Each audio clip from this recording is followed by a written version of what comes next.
Hello. Good afternoon, everyone, and welcome to How is Fintech Evolving Across Markets? My name is Ashish Chaithaka, and I'm going to be your moderator. It's a real pleasure and privilege to be moderating this panel because it makes life easier when your panelists are much smarter than you. So without further ado, I will introduce the panelist, Vikram Chachra, to my left, who is the co-founder and general partner of 8i Ventures from India, which is a venture capitalist in India. Jeff Cruttenden, who is the founder of Acorns and Treasury. Treasury is an early stage fintech investor. And John Doran, who is the general partner at TCV, which is a very successful $21 billion growth equity fund. So thank you once again for joining us. Maybe, John, I'll start off with you. Do you want to just quickly give an introduction of yourself and the fund very quickly, and then we'll Sure. jump into it? Before coming on here, I was thinking I feel a bit of an imposter because TCV is a growth equity firm, and so not really a VC. And I was listening to the panel before talking about home run 600x type outcomes. We're really looking for kind of much more repeatable type investments. And so the business we invest in typically are proven entities, and we're trying to get in at the scale-up phase. And in some cases, we even have control of our companies, but 70, 80% of the time, we're a strong minority. And we're investing out of a $3 billion fund. Typical equity check is somewhere between 100 to 400 or 500, and we manage about 21 billion, as you said. Origins in Silicon Valley, but offices now in New York, London, and Melbourne. And you've obviously been investing for almost 2 decades personally in different facets. In TCV specifically, in the fintech space, what has been your favorite investment in fintech that you've made so far, and why? Good question. So I'd say we were just chatting before. TCV, even long before my time, had been a very early investor in fintech. And the way I think about it, in the mid '90s to kind of 2005, we made a lot of investments in fintech, including businesses like Link Systems, InvestNet, Interactive Brokers, kind of like, I would say, phase 1.0. And then for about 6 or 7 years, or even longer, I'd say from about 2008-9 to about 2016-17, we didn't make many fintech investments. We were spending a lot of time on the broader category. We were super excited by digital banking, and the reason for that was we just took, if you look at across every sector that we've been successful in, whether it's supply chain or security, there's been like a digitization that's gone on. And in financial services, which depending on the measure you look at, 20% plus or minus the global economy, there really was a huge laggard. And so we knew that was coming. And we love that aspect. And we also love the aspect that fintech in general it felt like an area where you could compete with big tech in a way you couldn't in many other areas. It's quite local in some ways, quite regional. There's regulatory environment and so forth. And so to kind of answer your question, we ended up investing in, I think, some of the most exciting companies in fintech. It's hard to pin down a favorite. So we've been active investors on the board in companies like Nubank, still investors there. Revolut, very active investor. Trade Republic, Klarna, World Remit, Zaps, Wealthsimple, Brex. So it's a strong. So it's hard to say which is my favorite. I'm personally very involved with a number of them, but I'm also personally very involved with Revolut. And just given I'm on the board there, the trajectory, close relationship with the CEO, that's been a really fun ride to be a part of. Excellent. Very cool. Jeff, maybe just a quick intro, and also, I know you're a relatively newer fund in that respect, but what's your favorite investment in fintech so far? So favorite investment, yes, we're relatively new. We don't have the big names like TCV yet. My favorite investment right now is a company called April, which is basically a modern TurboTax in the US, but they're embedding the tax filing process to where you already do money. And tax is a huge market in the US. The tax data, the tax return data is actually quite valuable to fintechs and financial services companies. And April has an interesting approach. So companies like TurboTax, it takes hundreds or even 1,000 employees to update the logic based on updates to the tax code. What April does is they have a team of data science engineers. The co-founder of the business was CTO at Waze, brought a good portion of that team from Waze to streamline that. So with a team of a dozen engineers, they can have a national tax filing system. And it's really the first national tax filing system to be built in the last 15 years. Awesome, great. Vikram, do you want to just give a quick intro and also tell us about your favorite investment? Sure.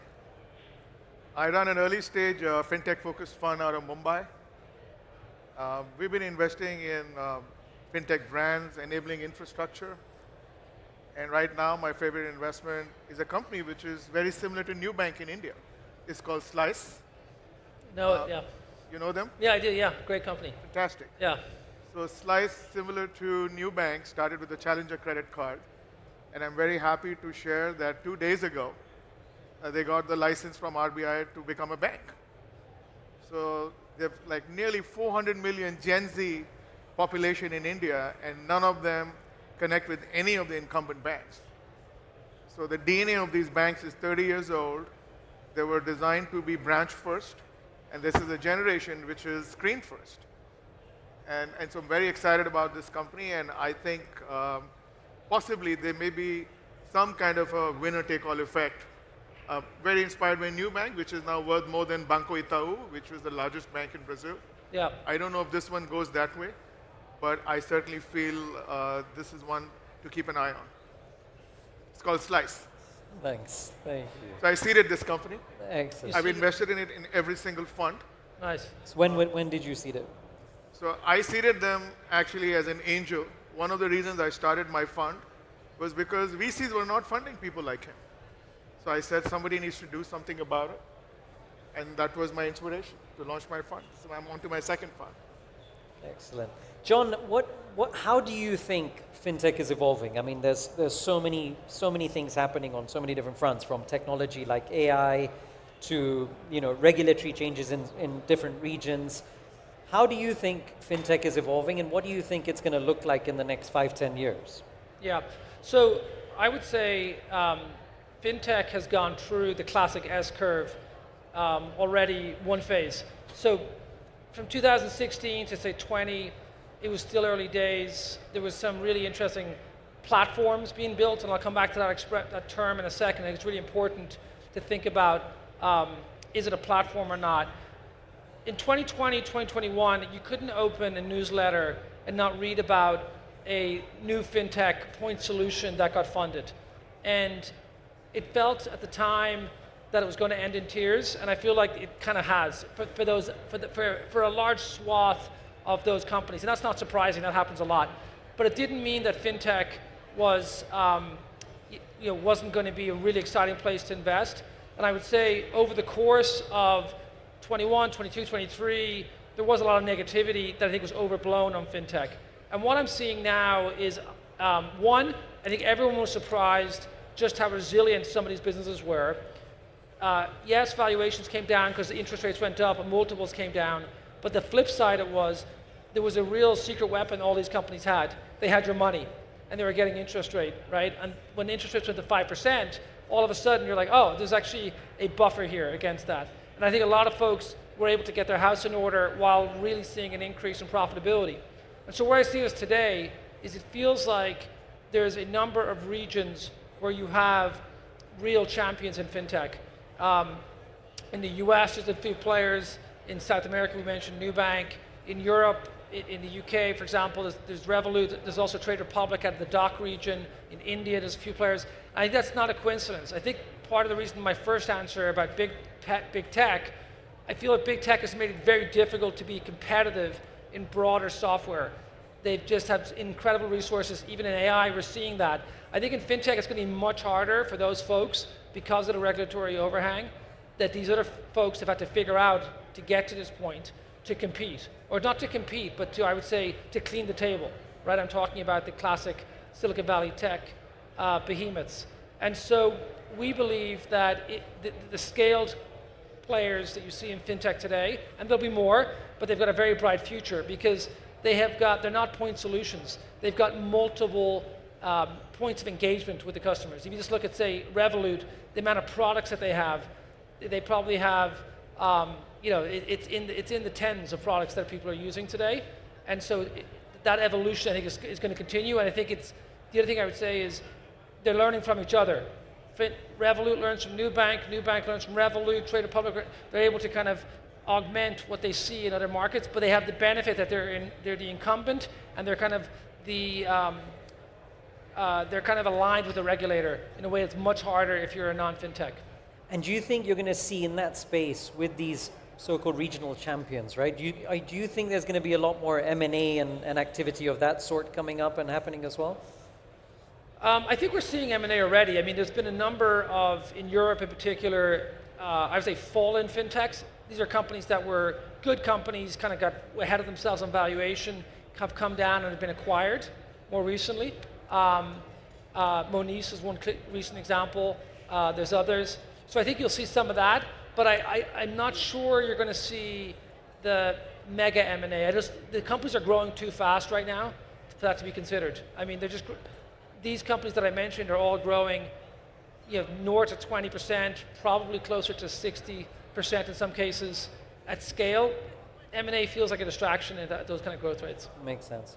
Jeff, what's your view? I mean, in terms of, you back a lot of early stage players, right? I mean, you're seeing a lot of the challenges they go through, et cetera, but seeing that, thinking about how fintech is evolving, what do you think it's going to look like in the next 5-10 years? Yeah, we think fintech is evolving in terms of it's going deeper into the infrastructure. So my first business was a consumer-facing fintech company. We started with a very simple idea on the front end. How do we make investing a 2-minute process on your phone using information that's top of mind? We quickly realized we had to actually build out our own clearing firm, carrying broker-dealer, investment advisor, all of our own trading infrastructure. It was a much bigger lift. And I think what we're seeing with fintech founders, the types of founders that we like to back, are taking on more regulatory responsibility. They're going deeper into the plumbing. We see founders gaining more confidence to take on those responsibilities, especially as they've started consumer fintechs, maybe they've worked at a consumer fintech, and while building those businesses, touch some part of the infrastructure that needed improving. Even while building Acorns, we took on a ton of responsibility. We built a clearing firm to support it, which no VC recommended. We wouldn't have been able to do the business if we didn't build that piece. But I saw a second opportunity to build a company called Say, which is going after a business called Broadridge, and that handles proxy voting, shareholder communications. And oftentimes we find founders that have had a very similar path. They've built on some part of the infrastructure, they're very unhappy, and there are many massive businesses in financial services that live in the infrastructure side. Our job is to find the rare founder that actually has the confidence and the rigorous approach to tackle those businesses. Interesting. Vikram, your view? Talking about trends, I think we are kind of at the end of the mobile cycle in the sense of maturation. The AI cycle is still very early. So across the world, we are seeing classic end-of-cycle phenomena. There's a change of order occurring. And in fintech, I feel that the regulator is playing the Darwinian instigator.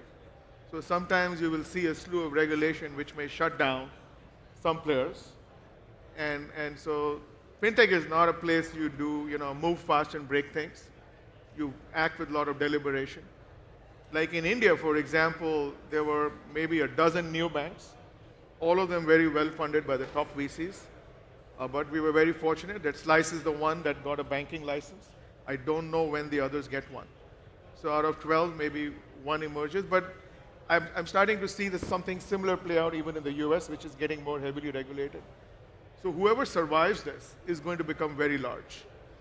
So that's the opportunity. If you can come in a little bit late, you can play there. At an early stage, what we do is we've been investing in so many fintechs for so long, we have a good sense of what it takes to get regulated. And we try to choose founders with that right mix of the DNA.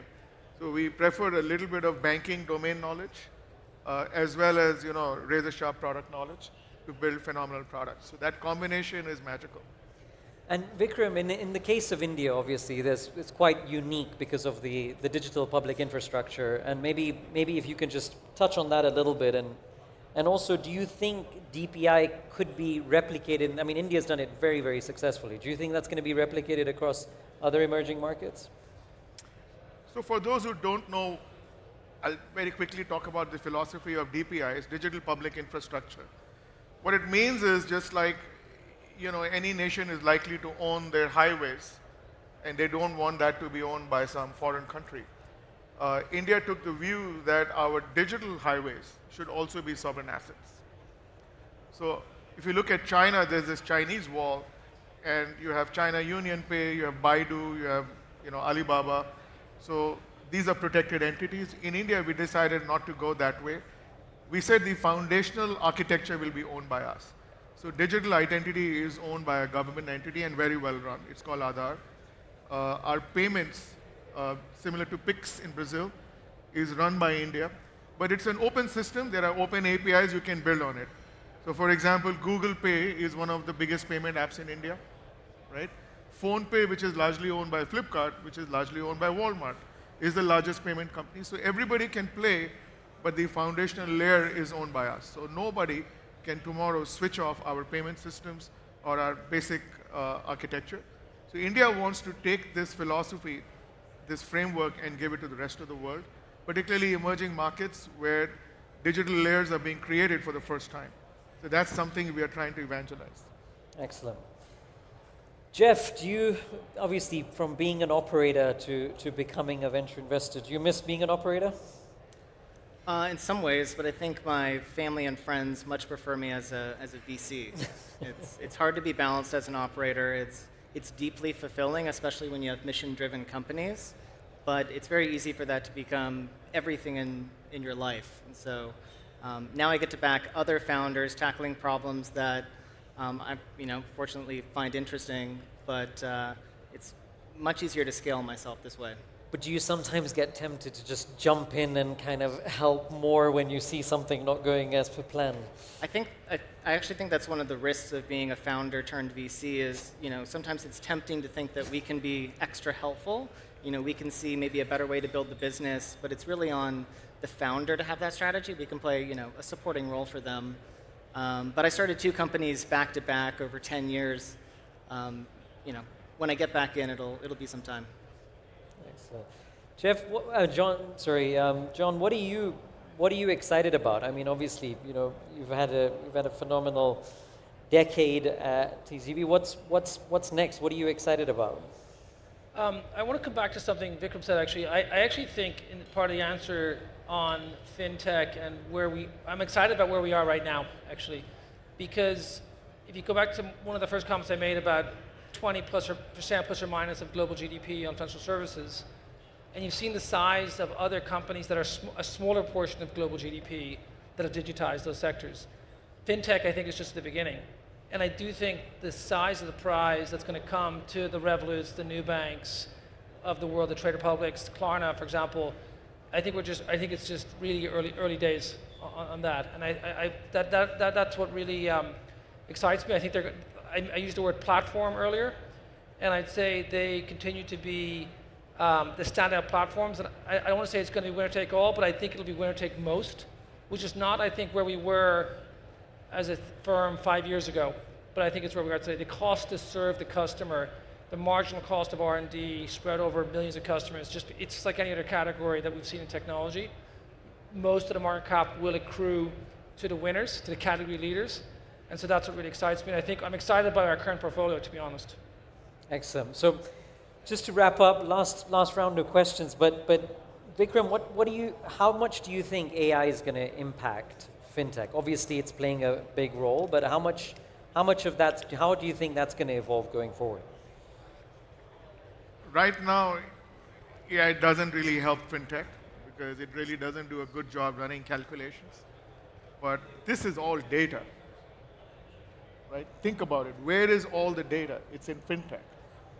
So I think the kind of insights merchants will get, the kind of insights insurance people will get. I'll give you a little lens. In India, we have a new Data Protection Act, which means the citizen in India can not only download the banking data, they can download from food ordering, from Amazon, from everywhere. Imagine all that data coming together for a country where there is a thin credit file or new to credit. Now you see, think about the underwriting, think about the data exhaust that's coming out as we live our lives, and all of that getting processed. So the underwriting abilities will become phenomenal. So I think we are moving towards more accurate finance. Jeff, AI's role in fintech? We've already backed multiple companies that are leveraging AI. Actually, the first deal in our second fund was that tax infrastructure company I talked about. My partner and I, we've both built in the paradigm shifts of the internet era. At Acorns, we were one of the first companies of the mobile era.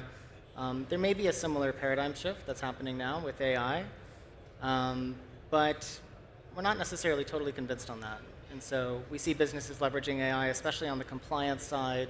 But to really leverage AI, you need the data that's accessible. And so I think there's a greater demand for infrastructure that's digitally native, cloud native. And so that's why we're focused on the infrastructure side of things. Excellent. John, your views? On AI? AI? It's not an area of expertise, to be honest. I see, like, where I see it today is there's a lot of potential around the cost side in these fintech businesses that we're invested in. So you've probably heard and read the feedback from Klarna and others around customer service, and I think that's real and also just kind of early days.